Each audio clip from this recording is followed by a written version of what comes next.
A'udzubillahi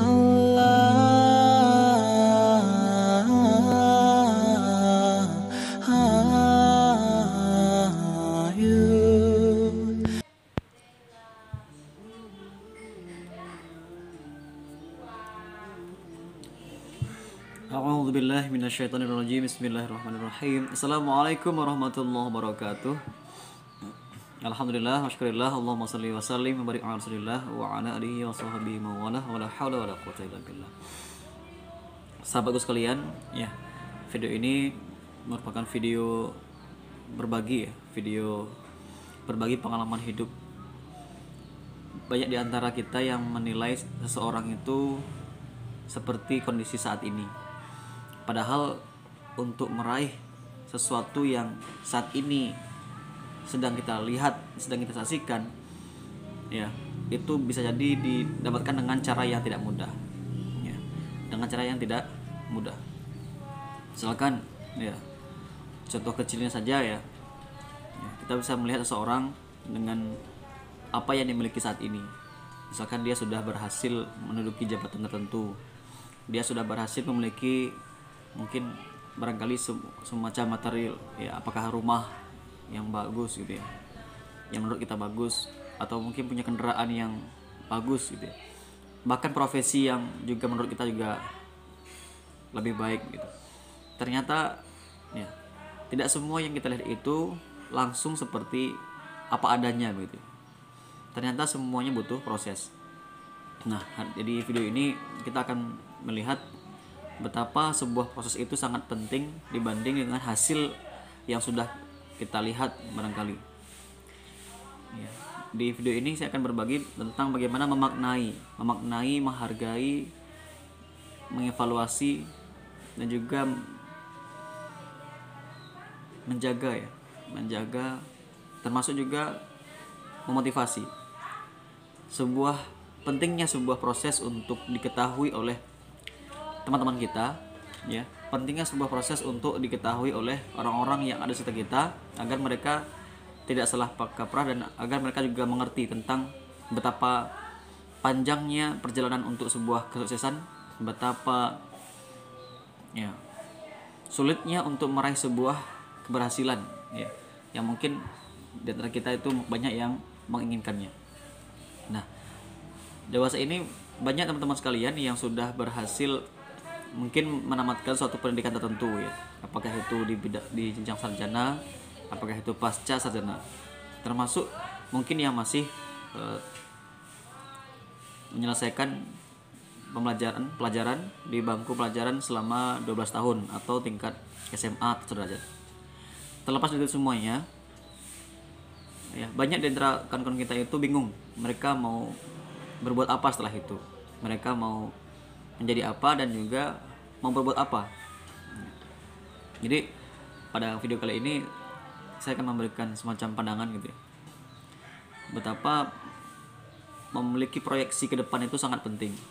Misalkan kita sebagai seorang pemuda, ya, pemuda-pemudi muslim apalagi, jadi kita harus punya kemampuan untuk bisa membawa diri kita itu menjadi pribadi yang bagaimana, ya, apakah pribadi yang bisa bermanfaat untuk diri sendiri saja atau juga bisa bermanfaat untuk orang lain, atau sebaliknya masih sebatas untuk memperbaiki diri saja atau sudah bisa untuk mengajak orang lain, ya. Nah, misalkan kali ini kita fokuskan ke bagian profesi. Mengapa profesi kali ini sangat penting saya sampaikan? Karena untuk menjalani aktivitas dari pagi, siang, sore, dan malam itu pasti, ya, sebagai manusia yang sudah dewasa, yang sudah memiliki kemampuan berpikir ke depan, pasti dia tidak akan lepas dari namanya profesi atau pekerjaan. Nah, misalkan kita punya teman, ya, teman yang sudah mungkin alhamdulillah diberikan Allah Subhanahu wa taala kesempatan untuk menjadi seorang pengusaha sukses gitu ya. Bagaimana perjuangan dia selama ini itu penting kita ketahui. Jadi jangan hanya sebatas kita mengetahui, oh, dia sekarang sudah sukses, sudah berhasil, tanpa kita mengetahui apa yang dia capai selama ini, apa yang dia perjuangkan. Boleh jadi dia dulunya berhutang, ya. Boleh jadi dia dahulunya adalah orang-orang yang mungkin menumpang tempat jualan, berhutang untuk modal kerja, termasuk mungkin diberi mendapatkan ya kata-kata yang tidak baik dari lingkungan sekitar dan sebagainya, termasuk beban batin, beban mental dan sebagainya. Ternyata ya setelah itu dilalui gitu ya, dan alhamdulillah dia berhasil demi kesulitan ya, halangan demi halangan, rintangan demi rintangan dihadapi, akhirnya dia menemukan suatu solusi-solusi yang itu membuat dia semakin loncat, semakin tinggi dan semakin bagus lagi.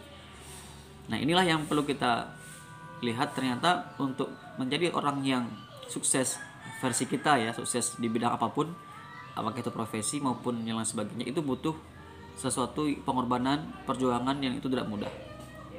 Nah, kali ini di video ini saya akan berbagi tentang bagaimana perjuangan ini ya. Saya juga, teman-teman jangan menyangka saya sekarang ini yang sudah punya channel YouTube ya, yang sudah banyak subscriber, alhamdulillah ya, dan juga sudah berhasil menjadi guru. Saya sekarang pakai baju BGRI. Ini bukan mudah teman-teman sekalian. Ya, saya dulu pernah juga menjadi tukang antar kue, tukang antar risoles ke sekolah-sekolah di Kota Padang, ke kampus-kampus yang ada di Kota Padang. Ya, sudah subuh, pada subuh saya harus pergi ke tempat orang yang menggoreng atau tempat usaha gorengan. Saya bawa motor saya dengan gerobak besar di belakang saya, kotak besar, dan itu isinya adalah gorengan-gorengan, aneka gorengan. Ya. Pagi hari saya harus mengantarkan ke sekolah-sekolah, ke kampus-kampus dan tempat-tempat lain yang itu memungkinkan untuk dijualan, kantin-kantin dan sebagainya. Padahal ketika itu, asalkan teman-teman tahu ya, saya ketika itu masih kuliah dan juga honor, dan juga mengaji begitu ya. Jadi memang ini teman-teman sekalian, kita harus menepikan malu kita, gengsi kita, apalagi dan sebagainya, untuk bisa meraih sesuatu yang halal, sesuatu yang baik untuk anak dan istri kita ya, apalagi untuk kita sendiri gitu ya.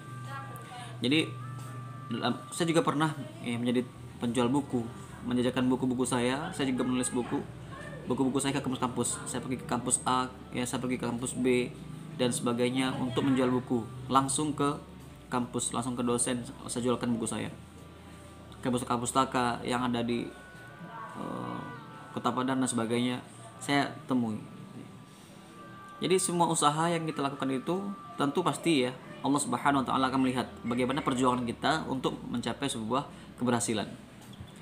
Termasuk menjadi guru honorer. Saya juga pernah beberapa tahun menjadi guru honorer ya. Yang teman-teman juga sudah tahu bagaimana pendapatan dari gaji dari guru honorer selama sebulan, bahkan ada yang dirapel beberapa bulan gitu ya.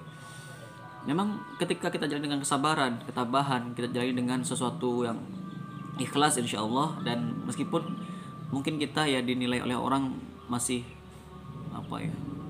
belum sebaik dia begitu ya, tetapi kita abaikan saja, kita jalani saja ya, kita ikuti saja terus alurnya, dan suatu hari yakinlah Allah Subhanahu wa taala akan mengabulkan doa-doa kita. Jadi usaha dan doa itu harus kita iringkan terus ya. Saya juga pernah ya, mengaji gitu. Ya, setiap sudah asar sampai lebih kurang jam 6 atau menjelang maghrib. Saya juga pernah menjadi guru privat ya, rumah ke rumah. Saya pergi ke rumah A, ke rumah B gitu ya, untuk mengajar privat atau les ya. Dan ada juga ya yang datang ke rumah untuk belajar juga gitu ya. Jadi sampai sekarang ya, masih ada juga yang begitu ya, privat ke rumah ya. Jadi teman-teman sekalian, termasuk sekarang ini menjadi ASN, menjadi guru PNS ya, di Kementerian Agama. Saya juga tidak pernah berpikir dulu menjadi guru PNS yang ada di Kementerian Agama. Padahal dari SD, SMP, SMA, kuliah, saya sekolah ya, di sekolah umum. Tidak ada sekolah yang ada II-nya. Apakah itu MI, apakah itu MTS atau MA atau mungkin UIN atau IAIN. Saya tidak pernah kuliah di situ atau sekolah itu ya. SD sampai kuliah saya itu kuliah umum. Dan ternyata Allah Subhanahu wa taala menginginkan doa-doa kita. Ya, saya berdoa agar bisa menjadi guru yang terbaik, ya, guru yang teladan, guru yang berprestasi, guru yang terus memberikan dedikasi untuk negeri ini. Dan alhasil setelah mengikuti tes gitu ya, Ya, Allah Subhanahu wa taala memberikan kesempatan untuk saya mengajar di Kementerian Agama. Bahkan teman-teman yang di luar Kementerian Agama pun alumni ini ya, yang alumni kampus agama, mereka bertanya, kok bisa ya gitu ya, kok bisa ya alumni kampus umum masuk ke sekolah berbasis agama atau kementerian agama gitu ya. Ya bisa saja, karena kita bersaing secara sehat. Nah, dalam bersaing itu teman-teman, bersaing itu kita butuh sesuatu persiapan yang matang, persiapan yang sudah bertahun-tahun kita persiapkan, mulai sejak TK, SD, SMP, SMA, kuliah sampai sekarang. Ketika kita belajar dengan sungguh-sungguh, ilmu yang kita dapatkan itu berkah, maka ketika ujian pun kita akan dapat. Ujian praktek kah namanya, komputer kah namanya, ujian bahasa lisan kah namanya, ujian baca Quran, praktek ibadah, dan semuanya gitu ya, bisa kita jawab ya, alhamdulillah. Jadi teman-teman sekalian, jangan melihat dari apa yang sudah diperoleh oleh teman kita sekarang ini, tapi lihatlah bagaimana prosesnya, proses dia sekarang, proses dia selama ini mendapatkan apa yang dia mimpikan sekarang ini, yang dia capai sekarang ini. Jadi teman-teman sekalian, jangan ragu-ragu untuk berbagi, jangan sungkan untuk bertanya bagaimana perjuangan teman-teman kita ya, yang mungkin dahulunya berasal dari keluarga-keluarga yang ya serba kekurangan gitu ya, atau pas-pasan saja, dan alhamdulillah sekarang sudah menjadi orang-orang yang sesuai dengan apa yang mereka inginkan. Ada yang sudah berhasil menamatkan kuliahnya, ada yang sudah berhasil mewujudkan impiannya, ada yang sudah berhasil keluar negeri barangkali, atau sudah berhasil menjadi jutawan dan sebagainya ya. Jadi semua itu teman-teman sekalian, mari kita jadikan motivasi ya, untuk kita lebih baik lagi ya. Kalau yang lain bisa, kita juga sebaiknya juga bisa, sesuai dengan apa yang kita miliki, kemampuan yang kita miliki. Oke teman-teman sekalian ya, terus semangat ya, berproses terus, dan sekarang ini pun juga masih berproses ya, sampai kita mendapatkan hasil ya, yaitu surganya Allah Subhanahu wa taala. Insyaallah ya. Jadi setiap usaha kita jadikan ibadah, setiap langkah kita, gerak kita ya, itu kita jadikan ibadah. Semoga semua bernilai berkah. Barakallahu fikum. Jika ada khilafan, saya mohon maaf. Assalamualaikum warahmatullahi wabarakatuh.